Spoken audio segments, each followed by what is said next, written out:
Ni umunezero mwinshi cyane. Hari hashize igihe kinini cyane tudaherukana, nari mbakumbuye abanyeshuri banjye beza.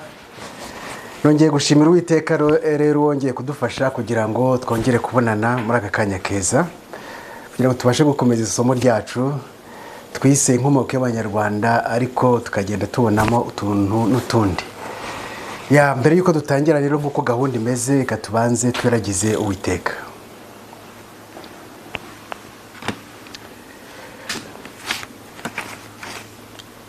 Data wa twese uri mu ijuru, twongeye kuza imbere yawe tugushima kubw'ineza yawe nyinshi. Twongeye kandi kukurarika muri uyu mwanya mwiza wo kwiga amateka y'ibyabaye. Turagusabye ngo uzubane natwe kugira ngo ibyo tugiye kwiga byose bibashe gufungura ubwenge bwacu, turushaho kukumenya. Tubyambaje mu izina rya Yesu Kristo umwami wacu, amen. Ni byiza cyane. Hari hashize agahe akazi k'amahema ya Paul ntabwo kaba koroshye. Ntabwo kaba koroshye rwose, ntabwo kaba koroshye, ariko iby'isi niko bimeze. Tugomba guhangana nabyo byose, tukaba turi mu by'isi tukavayo tukaza mu by'Uwiteka. Niko bimeze. Iby'umubiri n'ibyo mu ijuru birajyanirana. Umunsi rero tuyokomeza icyigisho cyacu, ariko hari impinduka ntoya tugiye kugira. Hari abantu bambajije ibibazo byiza cyane, ku buryo icyigisho cy'uyu munsi ni igice cya 12, ariko nagihariye gusubiza ibibazo. Noneho ubutaha tuzakomeza isomo ryacu, ariko ubwo ntabwo bizatinda nk'uko byatinze. Nka nyuma y'iminsi 2 cyangwa 3 tuzongera tubone ikindi gice kindi gikurikiraho. Uyu munsi rero nk'uko maze kubabwira mu kanya, tugeze ku gice cya 12. Igice cya 12 cy'isomo ryacu twise inkomoko y'Abanyarwanda, ariko tukagenda tubonamo utuntu n'utundi. Kongera kandi kurarikira abantu bakibona ibyigisho byanjye bwa mbere ko tumaze gukora ibyigisho 11, iki ni cya 12, kandi ni ibyigisho byiza by'ingenzi bifungura ubwonko, bituma tumenya ibintu byinshi tutari tuzi. Kabararikira rero kugira ngo abantu bashimishwa n'ibi byigisho mugerageze gukurikira amavideo yose, ibice byose nabashe gukora kugeza kuri uyu munota wa none. Nagira ubuntu mfite, tugomba kubusangira namwe mwese. Hari abantu bajye bavuga ngo hari ibice bimwe batabona. Nkomeza kubabwira ko murebe YouTube Amateka TV Rwanda, ari na igicano yacu, kandi nkabibutsa ko inyuraho ibiganiro byinshi bitandukanye. Ngewe noneho nza muri iki kiganiro cyerekeranye n'iyobokamana. Noneho muze kuza kureba hasi y'igicano, hari ahantu muraza kubona avuga ngo iyi televiziyo inyuraho ibiganiro bitandukanye. Noneho muraza kubona website ihari. Website nuyikandaho irakujyana kuri website n'ubundi muraza kuza kubona. Murabona handitse email wanje, ukoreho ukore ahanditse emission televiziyo. Muraza kubona aya mavideo yose uko ari 12 amaze gusohoka. Ndumva ari ibyo. Maze rero hano hari ibibazo nabajijwe n'abantu, ibibazo byiza cyane. Mfite abanyeshuri beza. Iyo umwarimu yigisha abanyeshuri beza agira morale, arishima rwose, aranabyibuha. Ubu ngubu nuko mutandeba, ubu maze kwiyongeraho ibiro nka 2 kubera abanyeshuri beza. Maze kwiyongeraho ibiro nka 2 rwose kubera abanyeshuri beza. Banyereka ko ari abanyeshuri beza cyane. Ndibuka hashize nk'imyaka nka 30, hari ibintu najyaga nkora kera bigatuma mba popular. Noneho nza kuza gukubitana n'umuntu umwe, turahura. Ati burya ni wowe Shadrake? Ati bavugaga Shadrake rero. Ati nkumva ni ikigabo kinini cyane cya karabutaka. Urumva? Nanjye uko yanyumvaga, uko abantu bamvugaga n'ukuntu yasanze bitandukanye. Hari igihe rero umuntu mwumva wowe ukamwimagina mu bwonko bwawe, ariko mwahura ugasanga atari nk'uko ameze, urumva ntabwo ndi ikigabo kinini, ejo tukazakubitana n'abantu wenda bakanyitiranya. Ndi umuntu ufite tayi nk'uwa wa muntu wanyu mujya muvuga ngo bafite tayi nka kanaka, murabyumva. Ejo mutazanyitiranya ya, ariko iyo muhe n'abanyeshuri beza nk'ubu ngubu ndabyibuha rwose. Ikiro kimwe kikikubitaho, ikiro cya kabiri nuko nanjye ngatangira kugenda mbyimba nk'abantu bafite umubiri ubyibuha. Maze rero ako ni akari kanyuzemo nshaka kubabwira. Rimwe na rimwe hari igihe njya mvuga utuntu ari kugira ngo nsetse abantu gusa. Hari abanyeshuri beza cyane bambajije ibibazo byiza vraiment bituma nezerwa nibyo tugiye kuganiraho muri uyu mwanya, kuko ibibazo babajije ni ibibazo bishobora gufata akanya. Niyo mpamvu ntifuje kubihuza n'icyigisho gisanzwe cyacu. Hano rero hari umunyeshuri mwiza wambajije ikibazo ati, ko ibyo muvuga ari ukuri, kuki abapadiri, abapasitoro n'abanyamateka batabivuga? Iki ni ikibazo cyiza cyane. Umunyeshuri namukunze cyane kuko yabajije ikibazo kimeze nk'ikivuye mu mutima w'umwana mutoya. Abana bato bavuga ibibari mu mutima, kandi icyo avuze aba ari icyo ngicyo. Ntabwo ari bya bindi by'amacenga usanga umuntu anyura hirya no hino. Iki kibazo nagikunze cyane, kandi buriya ntabwo yibarije ku giti cye, yabarije n'abandi bantu bose bati kubera iki n'abandi bantu bavuga biriya bintu. Tugiye kubiganira, ikibazo cyiza cyane. Umuntu abajije iki kibazo Uwiteka agumugisha. Tugiye kugira kubiganiraho. Maze rero banyeshuri beza mwebwe munkurikiye, ukuri kwaratakaye. Ukuri kwaratakaye. Dufite inshingano yo gushaka ukuri, haba mu nzego z'abanyamadini, haba mu nzego z'abanyepolitiki, haba mu nzego z'abashakashatsi, mu nzego zose. Isi itwikiriwe n'umwijima w'icuraburindi. Ibi mbabwira niko bimeze. Ukuri kwaratakaye, kandi dufite inshingano zikomeye zo gushakisha ukuri. Ukuri kwaratakaye. Uku kuri kwatakaye rero, abantu bazakubona ni abantu bafite inzara n'inyota zo kubona ukuri. Burya umuntu niba ikintu utagishaka kugira ngo uzakibone, biri kure. Ukuri kwaratakaye. Turagushakishiriza he rero? Uku kuri kwatakaye kuko bigaragazwa nuko isi itwikiriwe n'umwijima w'icuraburindi.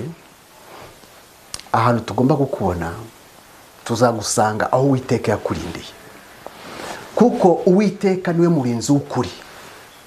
Ukuri kwaratakaye, ariko ntabwo gushobora kuzimangatana burundu, kuko umurinzi wako arahari. Umurinzi w'ukuri ni Uwiteka. Uwiteka niwe murinzi w'ukuri. Hano rero, bitewe n'uko Uwiteka ari umurinzi w'ukuri, mu rukundo rwe ruhebuje,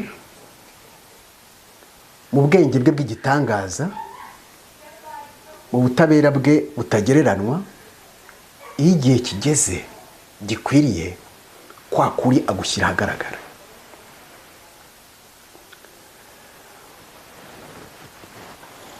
Iyo ukuri agushyize ahagaragara, inzira akoresha ashyira kwa kuri kwatakaye ahagaragara ni inzira we yihitiramo yishakiye.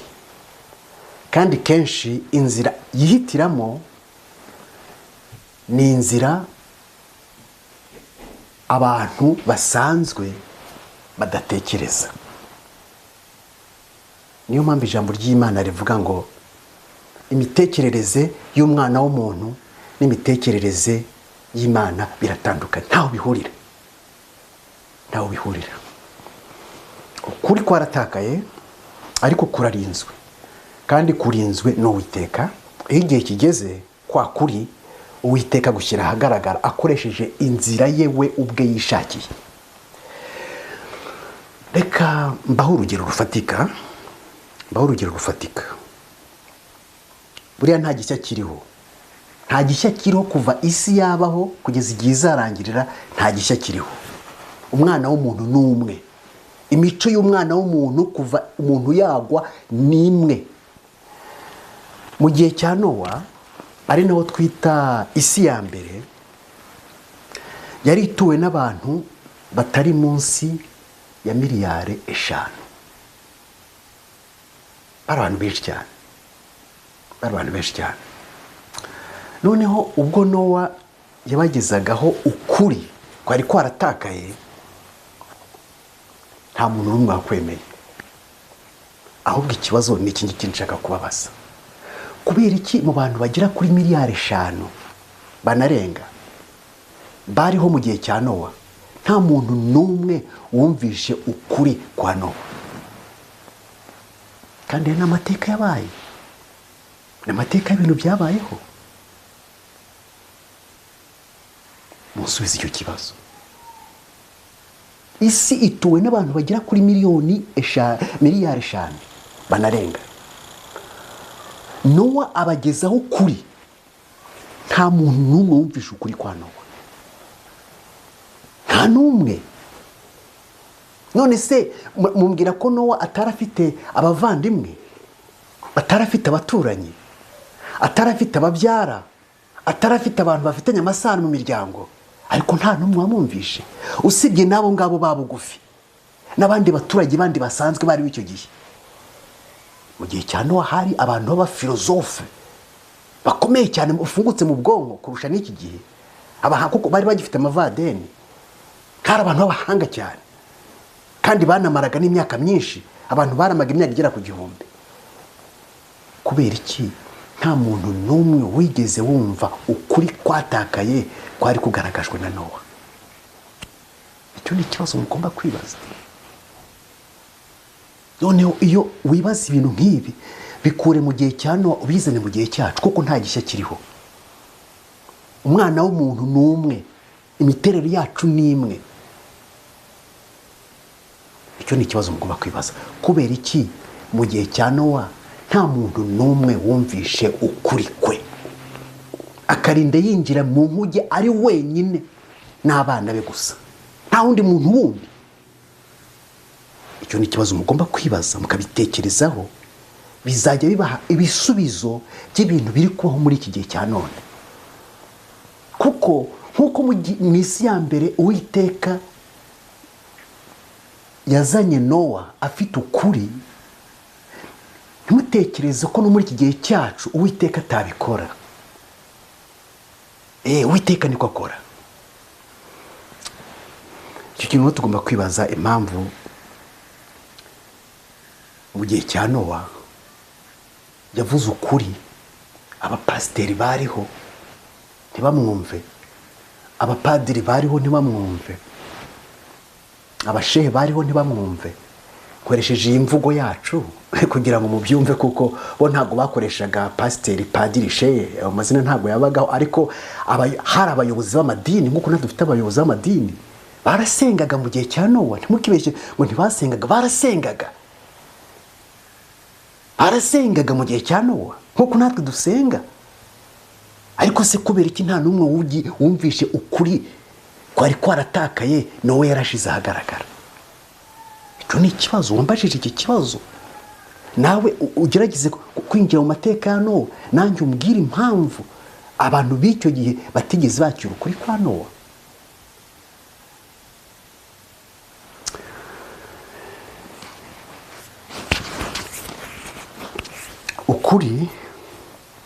Ukuri inshuro nyinshi ntabwo gushakishirizwa mu bwinshi, kandi inshuro nyinshi ntabwo kuri gushakishirizwa mu byo twebwe dutekereza.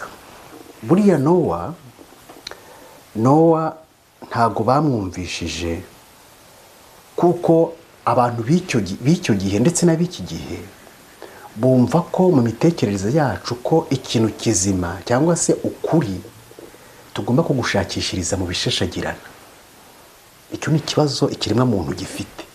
Ntabwo ariko bimeze rero.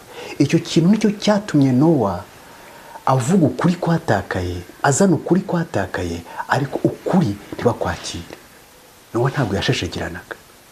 Ibyo byatumye abantu bose nta n'umwe wigeze wumva Nowa, bashaka kumwumva ibyo yavugaga, ukuri yavugaga kumaze gusohora. Mais c'était déjà trop tard, bari bakerewe. Nta gishya rero kiriho, uko byahoze kuva mu isi ya mbere ni nako bizakomeza muri iki gihe cyacu. Ariko Uwiteka tugirire neza, adufungure amaso, tumenye neza ko Uwiteka ari umurinzi w'ukuri kwatakaye, kandi ko igihe kigeze kwa kuri agushyira ahagaragara, kandi iyo ukuri agushize ahagaragara we akoresha inzira ye yishakira, ntabwo akoresha inzira umwana w'umuntu ashaka, oya akoresha inzira we yishakira. Niyo mpamvu inshuro nyinshi iyo ibintu nk'ibyo ngibyo bibaye, biba nk'ibyo mu gihe cya Nowa. Tugomba kwitonda cyane rero. Ndizera ko umuntu wambajije kiriya kibazo ashobore kumva, ndizera ko abonye igisubizo. Ikindi kibazo cya kabiri, kandi nkashimira umuntu wabaje kiriya kibazo. Ikindi kibazo cya kabiri, hari ikindi kibazo cya kabiri nanone mfite abanyeshuri beza kandi benshi. Yambajije ati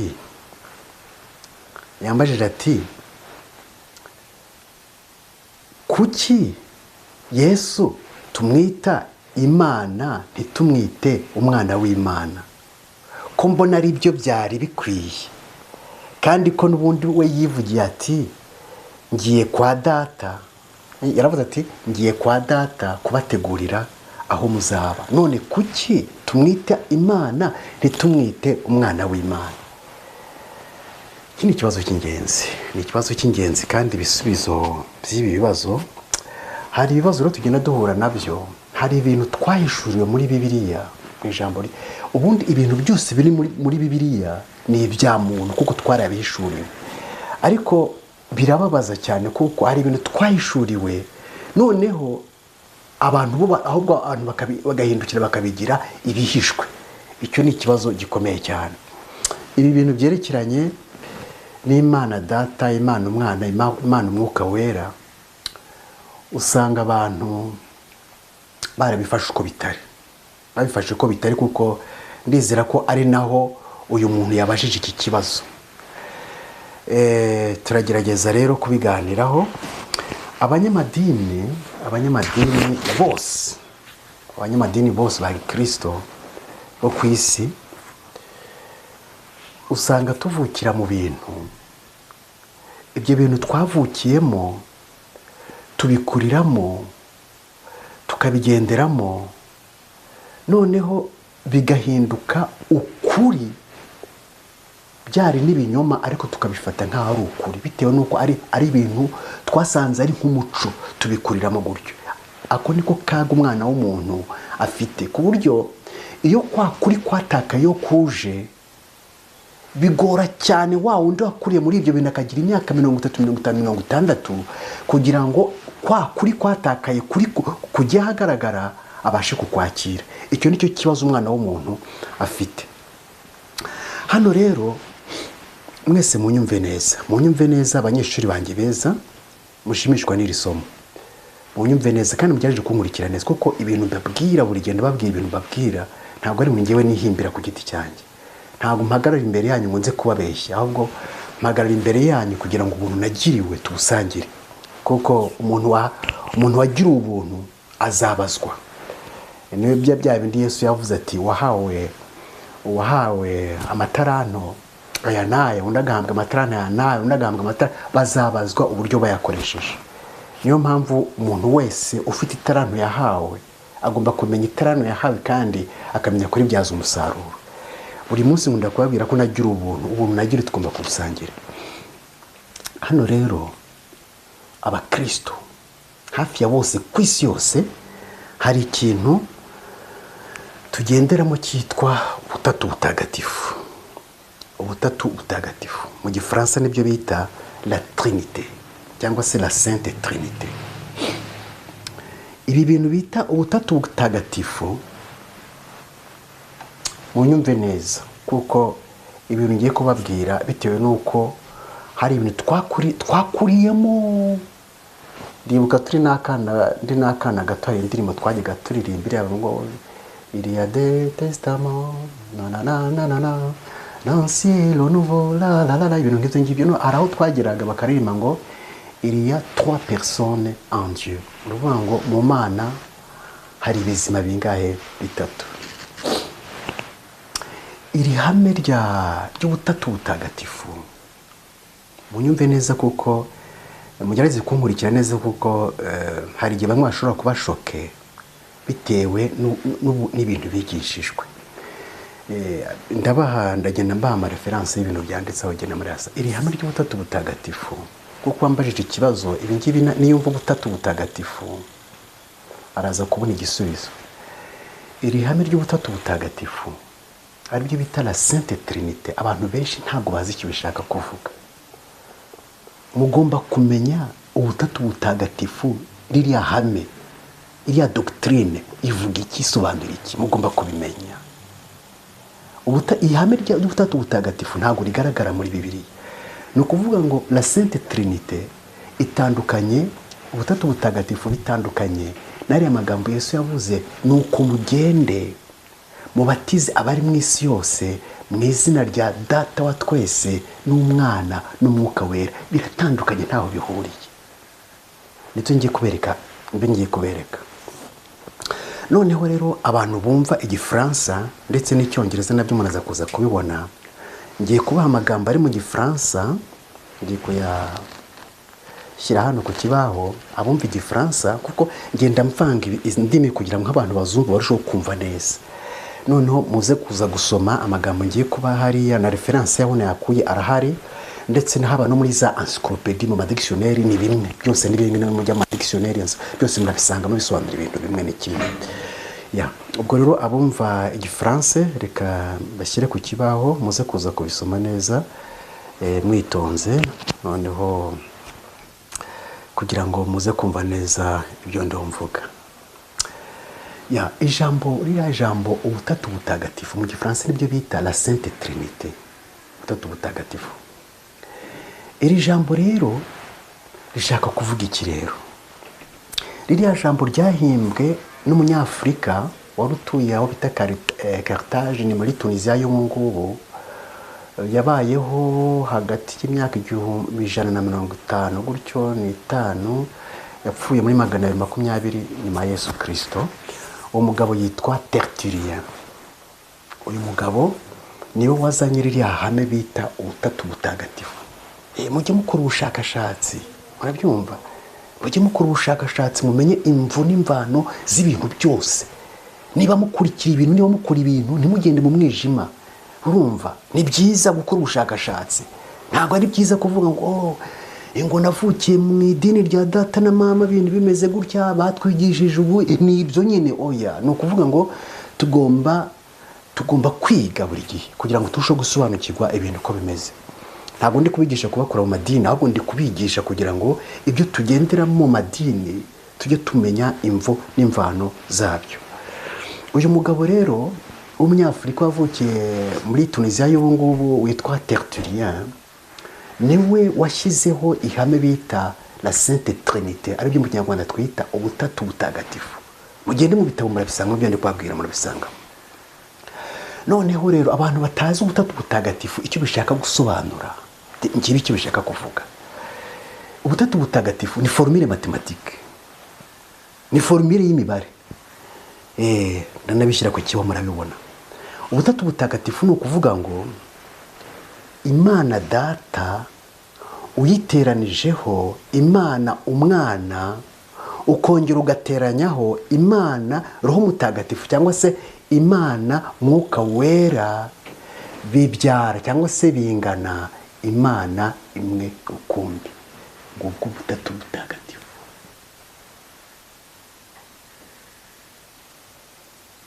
Biranditse, ntabwo ndi kubabwira ibintu bitanditse, biranditse. Abasoma n'igifaransa mu bisoma yara murabibona. Donc ubutatu byo bita ubutatu butagatifu ni opération mathématicale. Iyi opération rero y'imibare y'ubutatu butagatifu kuvuga ngo Imana imwe rukumbi ni Imana Data wongeyeho Imana Umwana ukongeraho Roho Mutagatifu, ntabwo biri muri Bibiliya. uwabizanye iri hamwe warizanye ni uriya nk'uko bigaragaje. Noneho ibi bintu nibyo byazanye bigenda bizana urujijo mu bantu, ibintu ntibabyumve neza.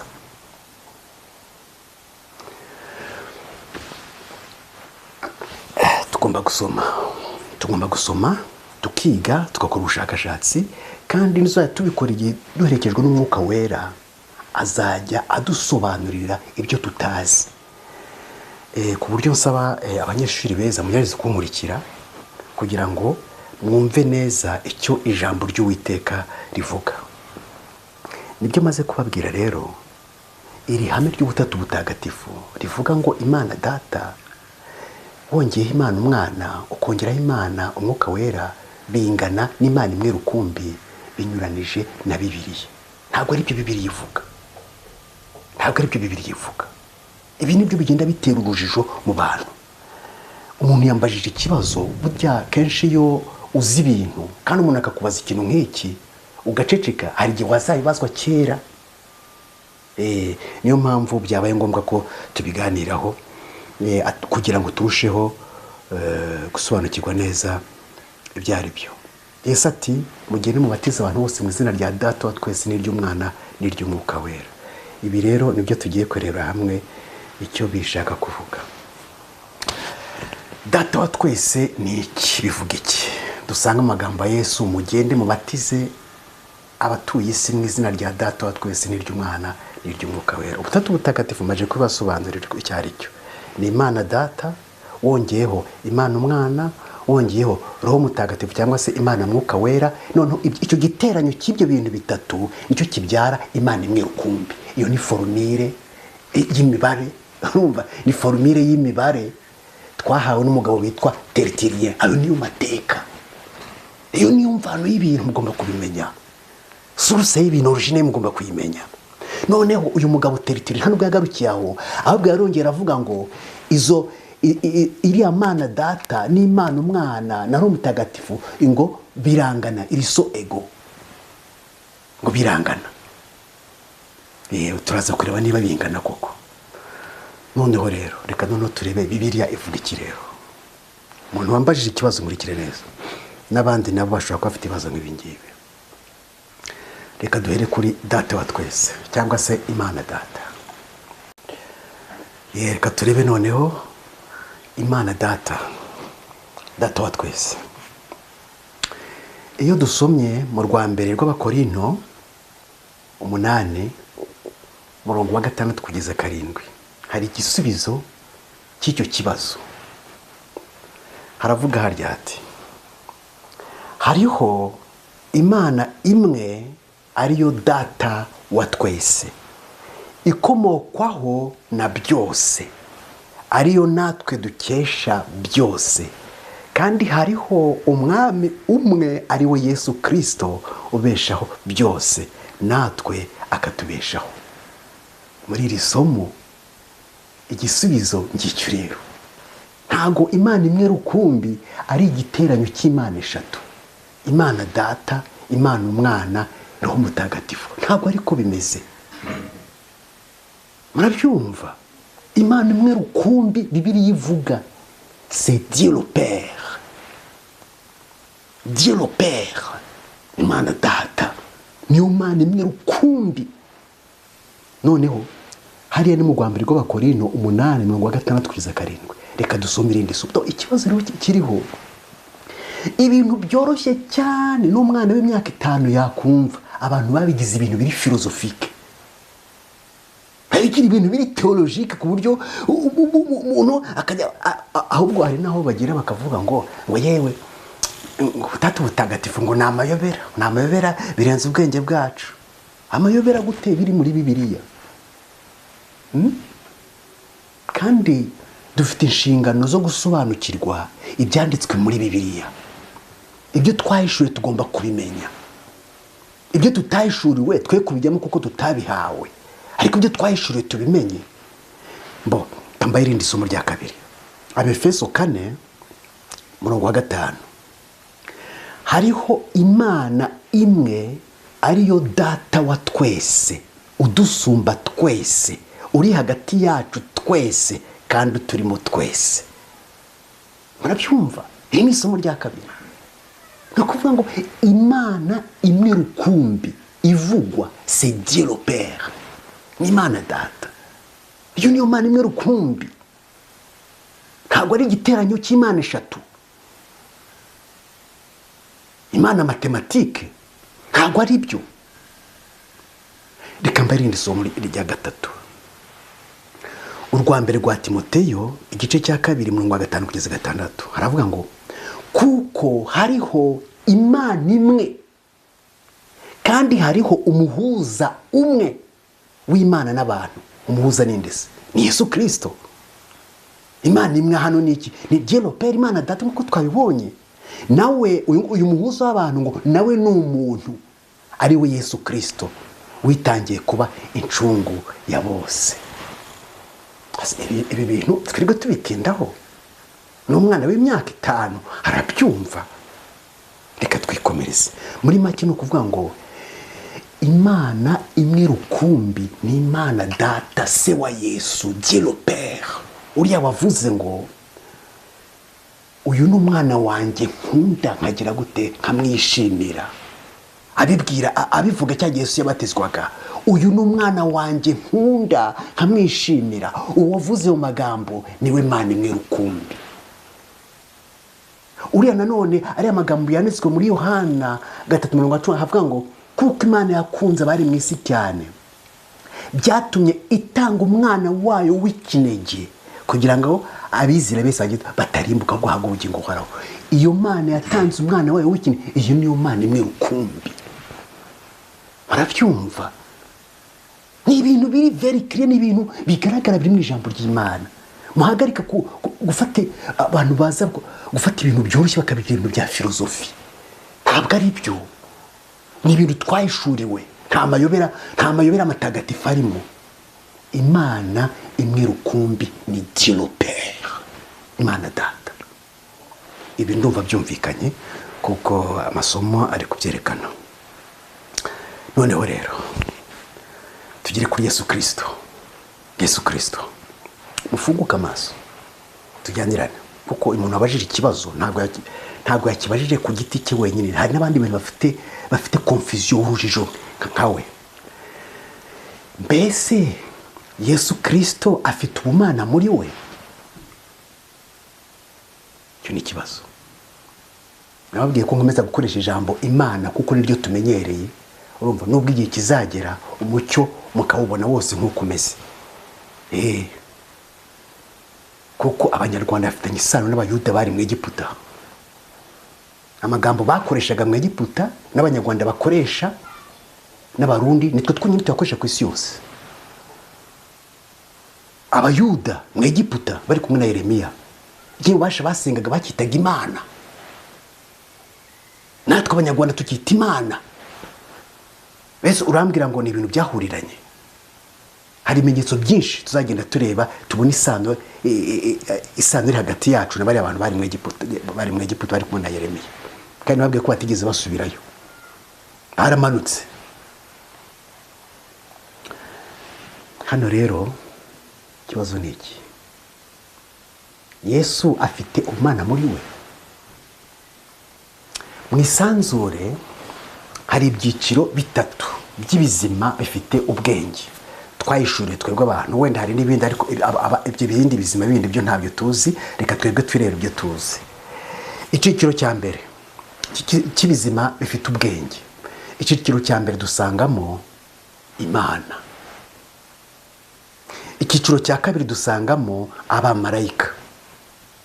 icyiciro cya gatatu dusangamo abantu. ibi ni ibyiciro bitatu by'ibizima dusanga mu isanzure bifite ubwenge. none Yesu turamushyira mu kihe cyiciro? Yesu abarizwa mu byiciro bibiri. Yesu abarizwa mu cyiciro cya mbere aricyo dusangamo Imana, kandi akongera akanabarizwa mu cyiciro cya kabiri aricyo dusangamo abantu, kuko yigize umuntu. nibyo tugiye no kuganiraho rero. Reka tuhere ku cyiciro cya mbere. Yesu ari mu cyiciro cy'Imana, nawe yitwa Imana. tureba n'impamvu yitwa Imana, turabibona. ari mu cyiciro cya mbere, nawe ni Imana, kubera ko afite akamero kase, afite akamero kase umubyara ariwe Imana Data. Akamero ni ukuvuga nature, ni ukuvuga ngo Yesu nature ya papa, katuvuga mu mvugo yacu isanzwe. Ni ukuvuga ngo ijambo ry'Imana ritubwira ko Yesu Kristo ni umwana, ntabwo ari umwana gusa w'Imana, ahubwo ni umwana w'ikinege. Ni ukuvuga ngo niba ari umwana w'ikinege, hano ntabwo ari umwana w'Imana mu nyumve rusa, hari ibyo bita mu gifaransa sens général na sens strict. Urumva twese n'abantu n'abamarayika twese turi abana b'Imana. Iyo ngiyo ni inyumve mu buryo rusange, sens général, ariko iyo ngiyo ntabwo ariyo turimo. None tugiye kujya mu nyumve nyayo, sens strict, mu nyumve nyayo y'ikintu. Nk'ubu ngubu twese twarabyawe, ni ukuvuga ngo mfite papa umbyara, aho ngo ni ukuvuga ngo ndi umwana wa kanaka. Ubwo iyo ni inyumve strict, ni inyumve nyayo turimo, ari nayo ya Yesu Kristo. Ni ukuvuga ngo ijambo ry'Imana rivuga ko Yesu ni umwana w'Imana, ariko umwana w'ikinege. Ni ukuvuga ngo Yesu yabyawe na se, ariko amubyara ntabwo yabyaye abana babiri, ntiyabyaye abana batatu, yabyaye umwana umwe. Niyo mpamvu Yesu yitwa umwana w'ikinege. Noneho bitewe n'uko Yesu yabyawe na se, afite akamero k'uwamubyaye. Nk'uko abana babyara bafite akamero k'ababyeyi babo, bafite nature. Ni ukuvuga ngo turi abantu kuko twabyawe n'abantu. Noneho Yesu nawe yabyawe na se. Erega mwibuke amagambo Imana yabwiye Yesu bagiye kurema ngo turimo umuntu ku ishusho yacu. None se mutekereza ko ku ishusho yacu bivuga iki? Ntabwo bigarukira gusa mu mitekerereze, mu bwonko, mu guhitamo icyiza n'ikibi, biragenda byinjira mu bintu byinshi. Imana yaremye umuntu ku ishusho ye, nk'uko Imana Data yabyaye Yesu ikavuga iti ndakubyaye uri umwana wanjye, ni nako umwana w'umuntu abyara. Maze rero wambajije iki kibazo rero, ni ukuvuga ngo abazungu bita amazina abana babo, babitirira amazina ya ba papa. Uwo ni umuco uri mu bazungu. Iki ni ikintu cyane mwanaheraho mukabyumva impamvu Yesu yitwa Imana, kuko afite akamero k'Imana. Yitiriwe izina rya se, bahuje nature, bahuje akamero, kuko yasohotse muri se. Hari isomo riri muri Yohana 16:15. Haravuga ati ibyo Data, ni Yesu wabyivugiye, ibyo Data afite byose ni ibyanjye. Iri jambo muraryumva? Bitewe nuko Yesu ari umwana w'ikinege, nta wundi basangiye ibya se. Murabyumva? Murabona iyo umubyeyi yabyaye nk'abana 2, 3, 4, murabyumva iyo baye ngombwa yuko habaho partage, kugabana, ntabwo bizatwagwa n'umwana umwe, ahubwo abo bana 3 bose bazagira uruhare kuri ibyo bintu. Ariko Yesu ntabwo yavukanye n'undi muntu. Ntabwo Yesu bavutse ari 3. Yesu yavutse. None se iyo ijambo ry'Imana rivuga ngo Yesu ni ikinege, wumva iki? Nandi mubifata mu mwuka ko ibintu byose twabihinduye umwuka. Yesu ni ikinege kwa se. Imana yaturemye turimo umuntu ku ishusho, uko duteye, uko tubayeho. Ni nako kwa se na Yesu bimeze. Hano rero Yesu aravuga ngo ibyo Data afite byose ni ibyanjye, kuko nta wundi mwana papa ubyara Yesu uhari usibye Yesu gusa. Kubw'iyo mpamvu rero twebwe ababyeyi dufite abana, imitungo yacu ntabwo ari iyacu, ni iy'abana bacu. Ibingibi bijye bibaha ishusho y'ibintu mu byumve. Hano rero ibyo papa wa Yesu afite byose ni ibyande, ni ibya Yesu. Muri ibyo ngibyo afite n'izina ry'igitangaza naryo ririmo. Iryo zina ry'igitangaza Yesu nawe ni irye, kuko ibyo Data afite ni ibyanjye. Biri kumvikana? ni ibintu byoroshye mugomba kubyumva, ni ibintu byoroshye, ni ibintu bifatika mugomba kubyumva. Ntimukajye mwumva ibintu by'umwuka by'ibokamana mwumve ko ari ibintu bidafatika buri gihe dicuka byira aho ngaho. No, ntabwo ari byo, ntabwo ari byo. Yesu aravuze ati ibyo data afite byose ni ibyanjye. Muri ibyo ngibyo se afite bikaba n'ibya Yesu, n'izina ry'igitangaza riri hejuru y'andi mazina yose naryo ririmo. Niyo mpamvu Imana umuremyi, ayo mazina nayo tuyakoresha ku mwana wayo, Imana umuremyi. Kandi ibyo se akora na Yesu Kristo arabikora, kuko ubwo arabyivugira ati ibyo data akora nanjye ndabikora. Yesu ni umuremyi, kuko ibyo se afite byose yarabimuhaye, nta kintu hamwe. N'izina ry'igitangaza riri hejuru y'andi mazina yose yarihaye umwana wayo. Kadukomeze ndatekereza ko biri kugenda byumvikana. Reka dusubire muri Yohana igice cya mbere murongo wa 2-5. Haravuga ati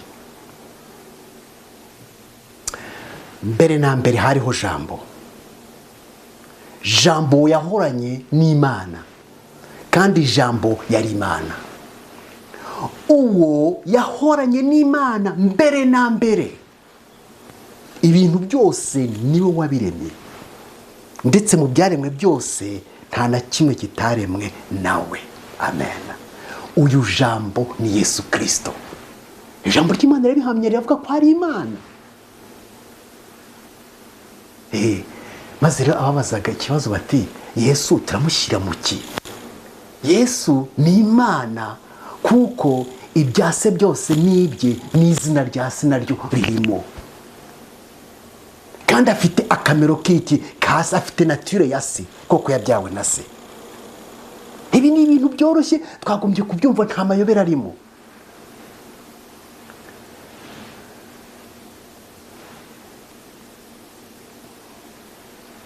Ikibazo nanone iki? None ko Yesu ari Imana na se akaba Imana, ni ukuvuga ko hari Imana ebyiri. Aho ngaho ubwo nicyo, kuko aho ngaho ni abantu bakunda ikibazo, bakunda kugira ibibazo. Ngo niba Dieu le Père ari Imana, Imana data niba ari Imana, na Yesu Kristo umwana wawe nawe akaba Imana, ni ukuvuga ko hari Imana ebyiri. Oya da, ntabwo ari byo, ntabwo hari Imana ebyiri. None se nkanga mu muco w'abazungu, niba umugabo yitwa John n'umuhungu akamwita John, turavuga yuko hari abapapa babiri mu rugo, kuko bose bahuza amazina? Ntabwo ari byo. Muhere kuri urwo rufatizo kugira ngo ibintu mubyumve neza. Abazungu mu muco wabo bitira amazina y'aba bana babo. Umugabo yitwa John. Mu Kinyarwanda twivugira John cyangwa se Yohana, umva. Umwana we nawe amwita John cyangwa se Jean, Yohana. None se urambwira ko mu rugo harimo abapapa babiri? Hoya, ntabwo ari byo. Harimo umupapa umwe, ariko umwana we yamuhaye byose n'izina rye ririmo. Nibyo kwa Yesu nabyo ni gutyo bimeze. Hano ni ukuvuga ngo Yesu afite ubumana, nawe ni Imana. Ntabwo bishaka kuvuga ko hari Imana ebyiri. Oya, hari Imana imwe rukumbi, ariyo Dieu le Père. Ariko yahaye umwana we w'ikinege n'izina ryawe ry'igitangaza, araryitirirwa. Kandi si ibintu kuryitirirwa, yarimuhaye n'ububasha bwo gukora n'ibyo nawe akora byose. Kuko Yesu aravuga ati ibyo data akora nanyigira gute ndabikora. Nta kintu yamwimye. Dore rero ikintu gituma mbabwira ko hari Imana imwe rukumbi. Haramutse hari Imana ebyiri, Imana imwe yagira gahunda yayo, n'indi ikagira gahunda yayo. Ariko Yesu uko bimeze, Yesu ibyo akora byose abikora akurikije amabwiriza ya se. Abikora agendeye kuri gahunda yashyizweho na se. Murabyumva? Ni ukuvuga rero kuva Yesu ibyo akora byose akora yubahiriza amabwiriza ya se, amategeko ya se. Nta Mana ebyiri ziriho, kuko Imana itanga amabwiriza ni imwe rukumbi mu kirere cyose, mu isanzure ryose. Imana itanga amategeko y'ikirere cyose ni imwe rukumbi, c'est Dieu le Père, Imana Data.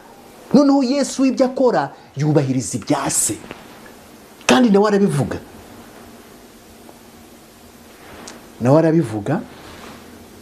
mwumva uko Yesu abivuga. Aravuga ati Yohana 5:30, ntacyo nshobora gukora ku bwanjye. Yesu uri kubivuga, nca urubanza nkurikije ibyo numvise. Yabyumvise hehese nase, ibyo yabwiwe na se, kandi urubanza rwanjye ntirubera. Murabyumva? Ati ntacyo nshobora gukora ku bwanjye. Iyi ni declaration, ni imvugo ya Yesu. Ntacyo nshobora, nta mayobera arimo rwose, mwebwe munyumvira rwose, muri kunyumva. Ntacyo nshobora gukora ku bwanjye, nca urubanza nkurikije ibyo ngeze gute, ibyo numvise, nkurikije amabwirizwa nagize gute, nahawe ibyo ngomba gukurikiza. Kandi urubanza rwanjye ntirubera, ni Yesu Kristo, kuko ntakurikiza ugushaka kwanjye, ahubwo nkurikiza icyo uwantumye ashaka. Watumye Yesu se ninde? Ni se, ni Dieu le Père. Ni ukuvuga ngo hari Imana imwe rukumbi, kuko Imana Data niyo yonyine mu kirere cyose itanga amategeko y'ibigomba gukurikizwa, abamarayika bakayubahiriza, Yesu Kristo akayubahiriza, natwe abantu tukayubahiriza. Niyo mpamvu hari Imana imwe rukumbi. Niyo mpamvu Yesu avuga ati ntacyo nkora ku bwanjye, buri gihe nkora ibintu nabwiwe gukora. Ngiye biranditse. Maze rero ibintu tugenda tukagira ibintu bya filozofi, ibintu bya teoloji, ngo nta wundi ugomba kubyumva, ngo ni abantu bageze aha ngaha, ngo ni amayobera mutagatifu. Ntabwo ari byo, twarabihishuriwe. Nizere ko byumvikanye. Kuba Yesu ari Imana ntabwo bishaka kuvuga yuko hari Imana ebyiri. Oya, haramutse hari Imana ebyiri, buri yose yagira gahunda yayo. Ntabwo ariko bimeze rero, kuko Imana yahaye Yesu byose, ntacyo yamwimye. Rya zina ry'igitangaza riri hejuru y'andi mazina yose yarihaye umwana wayo. Ni muri urwo rwego mugomba kubyumva, kandi niko bimeze rero. Yesu rero ni Imana, kuko ni ikiragano yahawe na se.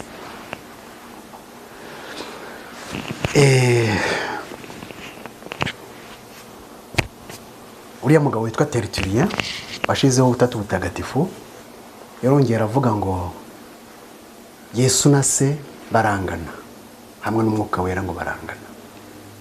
Reka twumve ijambo ry'Imana rivuga. Ese Yesu na se barangana? Ntabwo ari byo.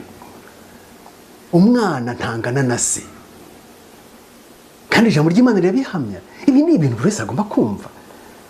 Niba Yesu ari umwana w'Imana, ni gute wahindukira ukavuga ngo umwana angana na se? Urumva ibyo kubera iki abantu badushyira mu mwijima tukabyemera? Umuntu akaturindagiza pe, akakugira ikigoryi ukabyemera. Ijambo ry'Imana rivuga ko Yesu afite se, twese turabyemera. Kandi ikindi kintu mugomba kumenya, Yesu ntabwo yabayeho byawe na Mariya.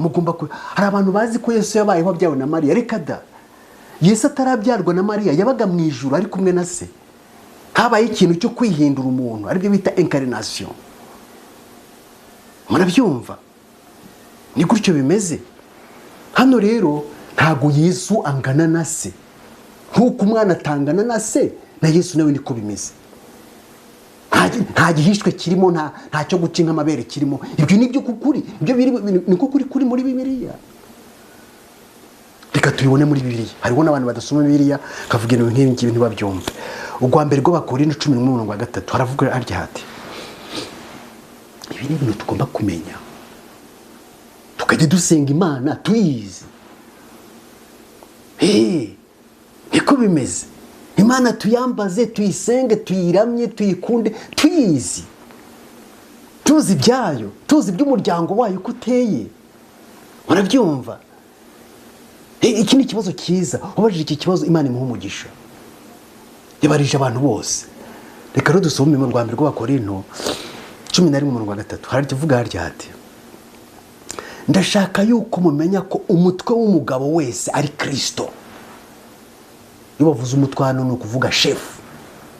mu ndimi z'igifaransa n'icyongereza niko bishaka kuvuga. Shefu w'umugabo ni Kristo, kandi umutwe w'umugore, shefu w'umugore ni umugabo, kandi shefu wa Kristo ni Imana.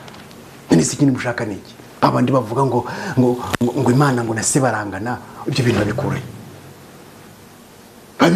ko Bibiliya iri kubigaragaza.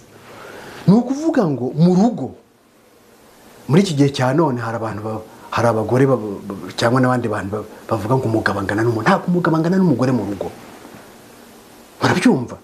Umuntu ushaka gufata umugabo mu rugo akamunganya n'umugore aba ari kwica amategeko y'ibyaremwe. Murabyumva? Niyo ugiye mu ibyaremwe ubwabyo ukareba isake n'inkokokazi aho ziri, uzasanga isake ari itegeka inkokokazi. Niyo havutse ikibazo aho ngo mu nkoko, isake niyo ijya kurwana inkokokazi zikajya kwihisha ahantu. Ibyo ni ibiri mu byaremwe. Muzagende murebe ahantu hari ubushyo bw'imbogo, imbogo y'ingabo, urumva nizo zikora defense. Muzagende murebe ahantu hari intare y'ingabo n'intare y'ingore. Intare y'ingabo niyobora. Umuntu uhangara akavuga ngo umugore n'umugabo barangana, bikura he? Amategeko y'ibyaremwe iri muri nature. Nuvuga ngo ikigabo buri gihe kigomba kuba hejuru y'ikigore. Hano imvuga ibindi kuvuga hano ntago ndi kubivuga mu rwego rwo kuvuga ngo umugabo arusha ubwenge umugore. Oya, ntago ari aho ngaho. Ntago ndi kubivuga mu rwego rwo kuvuga ngo umugabo agomba kubyamira umugore. Oya, ahubwo umugabo afite inshingano yo kurinda umugore, akamukorera protection. Nkuko isake mu nkoko ifite inshingano yo gukorera protection inkokokazi, nkuko intare ngabo mu ntare ngore ifite inshingano yo kurinda intare ngore. Nabyo ayo ni amategeko y'ibyaremwe. Hari ibintu tudashobora guhindura. Abashaka kubihindura rero nibyo bizana akajagari mu isi. Hano rero ijambo ry'Imana rirabihamya kuvuga ngo shefu w'umugore. Hano ni mu rwego rwa organisation. Murabyumva muri societe. Nicyo bishaka kuvuga organisation, kugira ngo ibyaremwe bibashe kubaho neza muri gahunda. Kuko ibintu byose bigira organisation uburyo bigomba kubaho. Muri organisation familiale rero y'urugo, umugabo niwe shefu w'umugore, niwe shefu w'umuryango. Ibyo biranditse. Abashaka kubihindura bari gukora amahano. Noneho rero shefu w'umugabo ninde? Ijambo ry'Imana rivuga shefu w'umugabo ni Kristo, Yesu Kristo. Yesu Kristo ari hejuru y'umugabo, ni mutware wacu. Noneho rero shefu wa Kristo ninde rero? C'est Dieu le Père, ni Imana Data. None ibintu byo kuvuga ngo Dieu le Père, Imana Data mwingana na Dieu le Fils, ibintu mubikura he? Ibintu twayishuriye kuki tubigira ibintu bihishwe ubundi twashyiramo ibintu byacu by'umwijima. Niyo mpamvu ukuri kwaratakaye. Ukuri kwaratakaye, tugomba kugushakisha. Kandi Uwiteka nawe turi gushakisha ukuri azakutwereka. Ariko niba tutagukeneye kuzabonwa n'abagushaka gusa. Ukuri kwaratakaye. Ndumva ibintu byumvikana, kandi Uwiteka atugirire neza kugira ngo tubashe guhumuka ibintu tubyumve neza. Uyu muntu abajije iki kibazo rwose Uwiteka mu mugisha.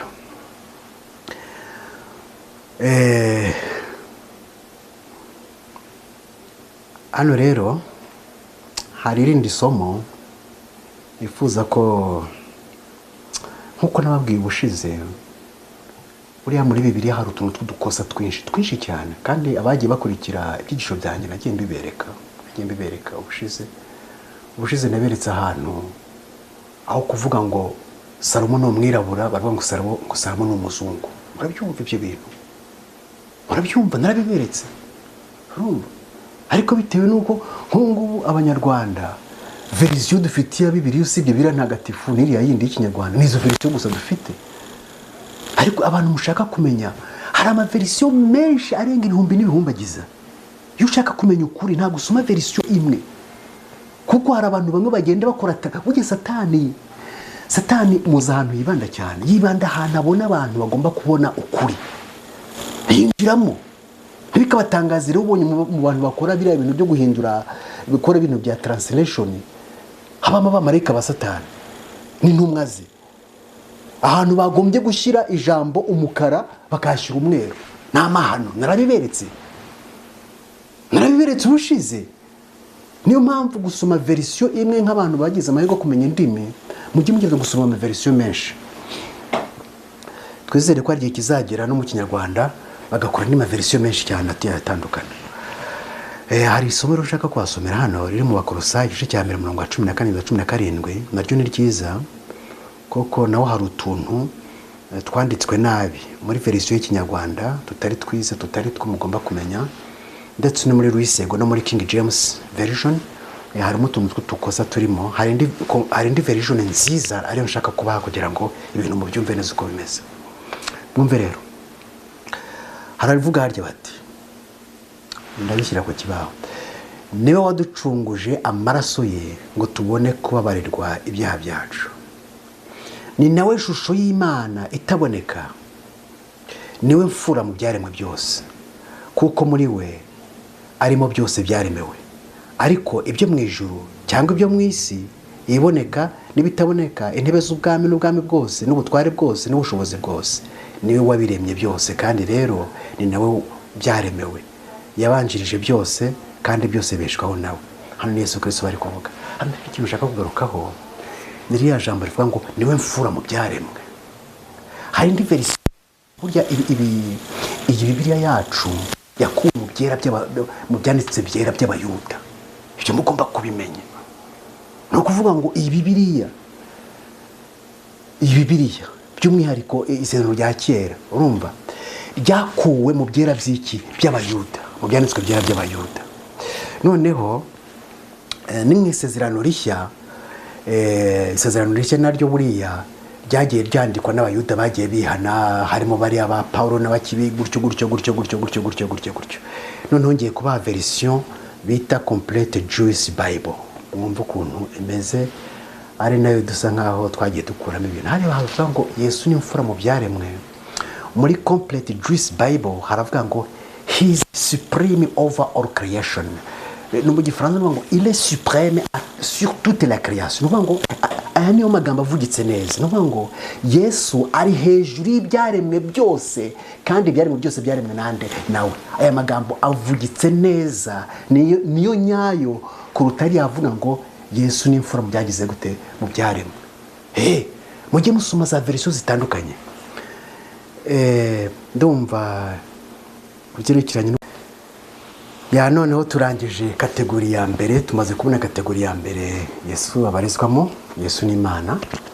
Twabonye impamvu tukakwa ari Imana, ndumva byumvikanye. Kandi twabonye n'ibyerekeranye na Data wa twese nabyo twabibonye.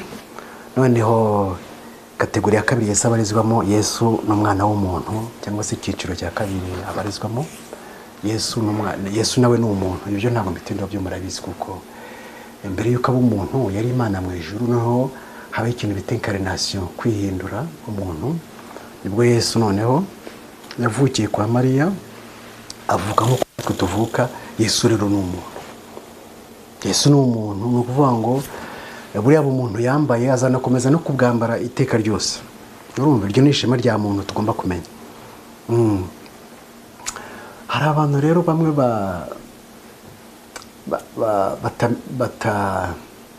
bapfobya urukundo rw'Imana. Burya Yesu yihinduye umuntu, byatangaje abamarayika ntabwo bigize babitekereza ko byabaho. Ntabwo bigize, mbese ni ukuvuga ngo kiriya kintu cya incarnation ya Yesu akaba umuntu ni ikintu cyagaragarije isanzure ryose urukundo ruhuje rw'Imana. Buriya rero Yesu aba umuntu, hari abantu bamwe bibwira ngo cyagiye ngo yari agahinja, ngo yari afite ubwenge ngo ari Imana. Reka ntabwo ariko bimeze. Yesu yabaye umuntu nkatwe 100%. Ari agahinja avuye mu nda ya nyina, nta bwenge yari afite, yari ameze nk'utundi duhinja twose uko tumeze. Murabyumva? Ibyo ni ibintu byatangaje abamarayika. Murabyumva?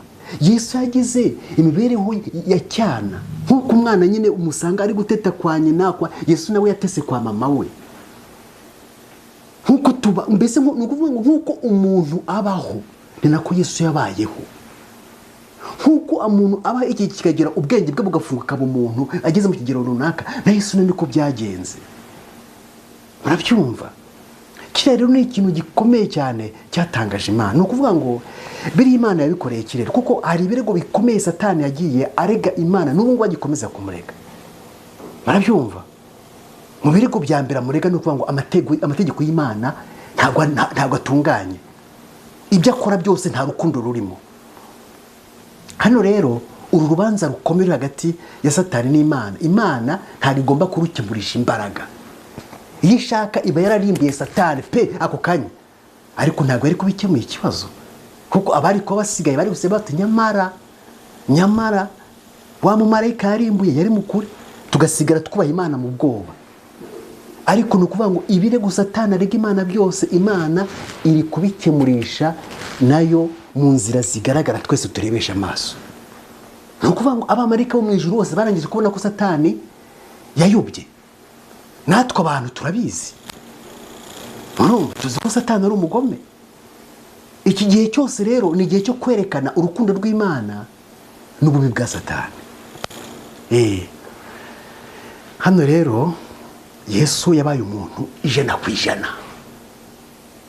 Yari afite nkuko tugira intenge zacu za kimuntu z'uyu mubiri wa kubera umubiri wa muntu.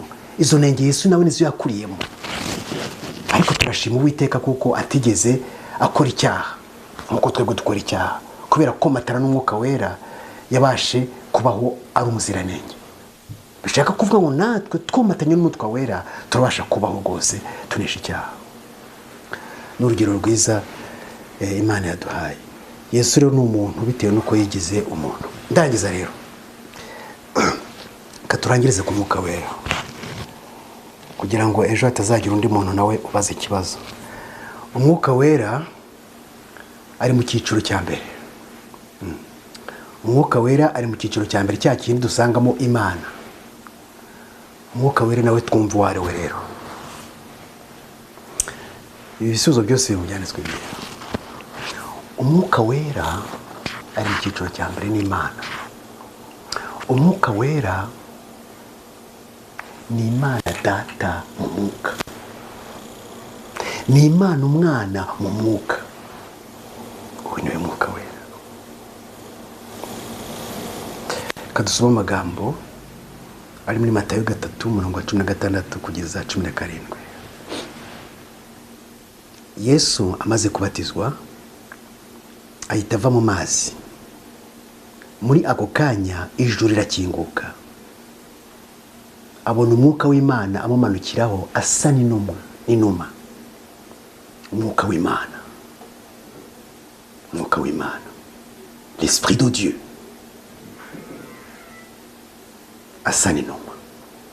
Nuko humvikana ijwi ry'uvugira mu ijuru ati, uyu ni umwana wanjye nkunda cyane, nkagira gute nkamwishimira. Cyagiye Umwuka yamanukiraga kuri Yesu mu ishusho y'inuma, humvikanye ijwi rivuga ngo uyu ni umwana wanjye nkunda cyane, nkagira gute nkamwishimira. Uwavuze ayo magambo ninde? C'est Dieu le Père. Yayavuze mu ki? Mu mwuka, dans l'esprit, ari mu mwuka. Umwuka Wera ni Imana Data mu mwuka. Reka dusome Itangiriro igice cya mbere murongo wa mbere kugeza 2. Mbere na mbere Imana yaremye ijuru n'isi. Isi yari itagira ishusho, yariho ubusabusa, umwijima wari hejuru y'imuhengeri, maze Umwuka w'Imana yagendagendaga hejuru y'amazi. Uyu ni Umwuka w'Imana. Ni ukuvuga ngo Imana Data ifite ahantu iba, ifite ahantu iba hafatika, ariho twe twita ngo ni mu ijuru. Ifite icyicaro, ariko nubwo ifite icyicaro ni ukuvuga ngo isanzure ryose Imana Data irarikontorora, irigenzurira mu cyo twita umwuka wayo, l'Esprit de Dieu, ari nayo nguyu wagendagendaga hejuru y'amazi.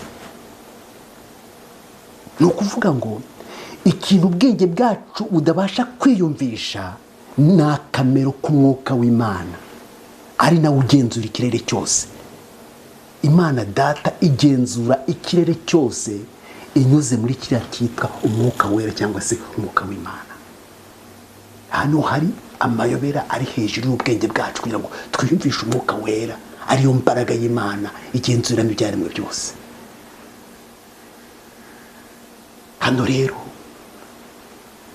Imana data mu mwuka niwe mwuka wera. Ririya jwi ryamanukiye kuri Yesu Kristo, umwuka wera amanuka akavuga ati uriya ni Imana data. Umwuka wera ni Imana data mu mwuka.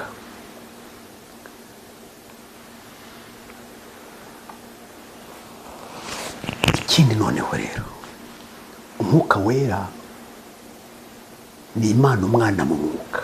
Nanone buriya Yesu cyagiye yari mu isi, yari yambaye umubiri w'umuntu, burya ntabwo ashobora kukubera ahantu hose icyarimwe kuko yari yarabaye umuntu, yari limite. Ariko amaze kujya mu ijuru, Imana yamuhaye kuri wa mwuka wayo utuma aba hose. Niyo mpamvu yabwiye intumwa ati ntabwo mbasize nk'imfubyi. Abisi ntabwo bazi umwuka umuhumuriza nzaboherereza, ariko mwebwe muramuzi kuko mubana nawe.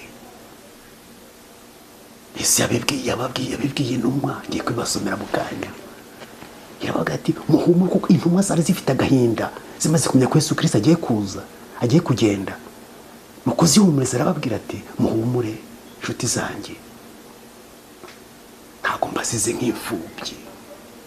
Abisi ntabwo umuhumuriza umufasha umuhumuriza nzohereza ntabwo bamuzi, ariko mwebwe muramuzi kuko abana namwe. Ntabwo mbasize nk'imfubyi, nzagaruka kandi muzambona. Uyu ni Yesu Kristo mu mwuka, niwe wagarutse ku ntumwa. Tumaze kubona ko twamaze kubona ibya data wa twese, iby'umwana utiri ku mwuka wera. Hano rero twabonye ko umwuka wera ni Imana data mu mwuka kandi ni Imana umwana mu mwuka. Hano hari amagambo ari muri Yohana 10:15 kugeza 20 arushaho gutuma kumva neza ko kubyumva neza. Hano Yesu aravuga ati nimunkunda muzitondere amategeko yanjye, nanjye nzasaba data nawe azabaha undi mufasha wo kubana namwe ibihe byose, niwe mwuka w'ukuri. Ntibishoboka ko abisi bamuhabwa kuko batamurora kandi batamuzi, ariko mwebweho muramuzi kuko abana namwe. Yesu ari kubwira abigishwa be, bari bafite agahinda bataradusize, arababwira ati muhumure, uwo mufasha mugiye kohererezwa abisi ntabwo bamuzi, ariko mwebweho muramuzi kuko abana namwe kandi azaba muri mwe. Arongera arababwira ati sinzabasiga nk'imfubyi, ahubwo nzaza aho muri. Murabyumva? Sinzabasiga ahubwo nzaza aho muri. Uyu ni Yesu Kristo ugomba kugaruka mu mwuka akabana n'intumwa kugeza igihe izarangirira. Hasigaye umwanya muto, abisi ntibabe bakimbona, ariko mwebweho muzambona kuko ndiho namwe muzabaho. Uwo munsi muzamenya ko ndi muri data, namwe mukaba muri nge, nanjye nkaba muri mwe. Haleluya. Aya ni amagambo muri Yohana 10:15 kugeza 20. Yesu Kristo mu mwuka yaragarutse, agaruka mu byo twita umwuka wera. Turangiza rero nabyo twita conclusion. Yesu na se ni ibizima bibiri bitandukanye,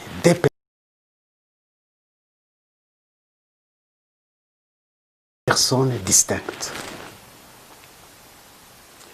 Kimwe cyabyaye ikindi, ibizima bibiri bitandukanye, kimwe cyabyaye ikindi. kimwe kigendera ku mabwiriza y'ikindi, ariko umwuka wera ntabwo ushobora kumutandukanya na Yesu na se, kubera ko umwuka wera ni Yesu Kristo mu mwuka, ni Imana Data mu mwuka.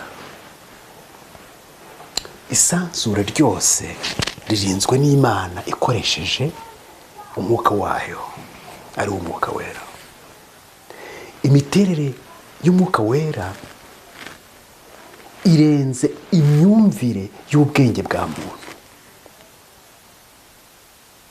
Uwiteka ahabwa icyubahiro iteka ryose. Amen. Turangirije hano, tuzongera kubonana ubutaha. Uwiteka akomeza abagire neza, abanyeshuri beza nkunda cyane, kandi nkunda kubona namwe mbakumbuye kuko abashize agahe, ariko amikoro ubuzima niko bugenda. Nkomeje kubifuriza gukurikira ibyigisho kandi no gukora ubushakashatsi namwe mukaga ubwenge bwanyu, kuko tugomba kugera ku gihagararo cya Yesu Kristo mu byerekeranye no gusobanukirwa ijambo ry'Imana. Iryo ni isezerano dusanga mu byanditswe byera. Maze rero turi kumwe, tuzongera ubutaha. Yesu Kristo abane namwe. Bye.